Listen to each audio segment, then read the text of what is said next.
Hello everyone, এটা আমার flat আমি সেল করতে চাইছি। তো এটা লিফটের পোর্শনটা। আমার ফ্ল্যাটের নাম হচ্ছে সিদ্ধিবিনায়ক অ্যাপার্টমেন্ট 2। তো এই হচ্ছে আমার ফ্ল্যাটের এন্ট্রেন্স। এই হচ্ছে এন্ট্রেন্সটা। এই যে গেটটা দেখা যাচ্ছে, গেটটা কিন্তু পুরোটাই সেগুন কাঠের গেট রয়েছে। তো এই ঢুকে গেলাম আমি আমার হলের সাইজ রয়েছে 13x15। হলটা মোটামুটি বড়ই রয়েছে। সামনে খাটটা যদি অ্যাভয়েড করেন তো হলের সাইজটা অনেকটাই বড়ই লাগবে। তো এইটা হচ্ছে আমাদের হলের সাইজটা। তা ওইদিকে দেখা যাচ্ছে প্রথম বাথরুমটা। তো ওটা হচ্ছে আমাদের কমন বাথরুম। এবার আমি যা সেটা দেখাবো। ওটা কমন বাথরুম। এই আমাদের গেটের এন্ট্রেন্সটা হয়ে গেলাম।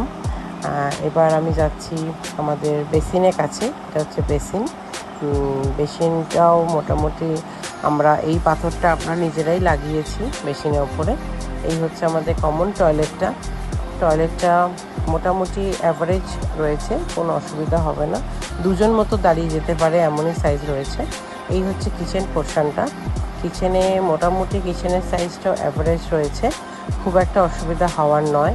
এই হচ্ছে কিচেনের থেকে বাইরের পোর্শনটা, যেটা হচ্ছে মেন রোডটা, সেটা আমি দেখাবো। এই সামনে যে পোর্শনটা জানলা দিয়ে দেখা যাচ্ছে, এটা হচ্ছে ক্লাবটা, আমাদের পল্লীমঙ্গল সমিতি ক্লাব। ওটাই রোড সাইড। এই হচ্ছে আমাদের পুরো হলের সাইজটা দেখেই বুঝতে পারছেন। তো এই হচ্ছে আমাদের মেন বড় ঘরটা রয়েছে 13x11 সাইজের। তো আমার মোটামুটি 7-8 সাইজের খাট এখানে রাখা রয়েছে, তাও এতটা স্পেস করে জায়গাটা আপনি পেয়ে যাচ্ছেন। আমরা সেমি ওয়ার্ড্রপ সব করা রয়েছে এখানে, সব কাঠের ওয়ার্ড্রপ করা রয়েছে, সবটাই রেডি করা রয়েছে একদম। তো এই হচ্ছে জানলাটা অনেকটাই বড় এবং সামনে বসার একটা স্পেস করা রয়েছে। নিচটা পুরোটাই চওড়া টাইপের একটা ওয়ার্ড্রপ আপনারা পেয়ে যাবেন। এই হচ্ছে গেটটাও আমরা কিন্তু নিজেরাই প্লাই দিয়ে সানমাইকার লাগিয়েছি।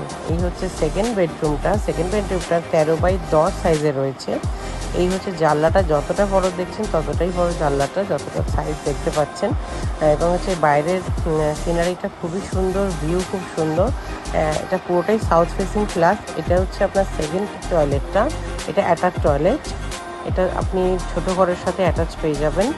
আর বাইরে যে ভিউটা কিন্তু সত্যি অসাধারণ। আমাদের ভিউ নিয়ে কোনো প্রবলেম হবে না।